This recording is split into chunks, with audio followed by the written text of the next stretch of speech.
Which DPSP article asks the state to provide workers with a living wage and a decent standard of life?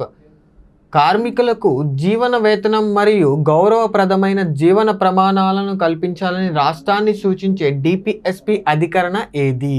ఒకసారి ఇంకా option చూసినట్టయితే article 39, article 41, article 43, article 44. So ఈ క్వశ్చన్కి answer తెలుసుకునే దానికంటే ముందు ఈ డిపిఎస్పీస్ గురించి తెలుసుకుందాం. ఈ డిపిఎస్పీస్ అనేవి ఇండియన్ కాన్స్టిట్యూషన్లో ఆర్టికల్ 36 నుంచి ఆర్టికల్ 51 వరకు ఉంటాయి.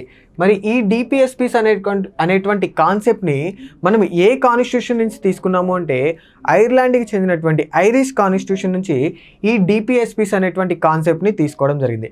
మరి ఈ క్వశ్చన్లో ఏమడిగాడు అంటే జీవన వేతనం మరియు గౌరవప్రదమైనటువంటి జీవన ప్రమాణాలను కల్పించాలని రాష్ట్రాన్ని సూచించే డిపిఎస్పి అధికరణ ఏది అంటే ఆర్టికల్ 43. మరి ఆర్టికల్ 39 ఏం తెలియజేస్తుంది అంటే equal pay for equal work అనేటువంటి దాన్ని తెలియజేసేదే ఆర్టికల్ 39.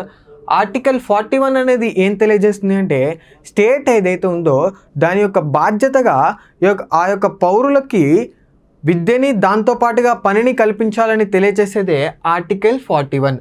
మరి ఆర్టికల్ 44 ఏం తెలియజేస్తుంది అంటే యూనిఫామ్ సివిల్ కోడ్ని తెలియజేసేదే ఒక ఆర్టికల్ 44. మరి ఈ క్వశ్చన్కి కరెక్ట్ ఆన్సర్ ఆర్టికల్ 43.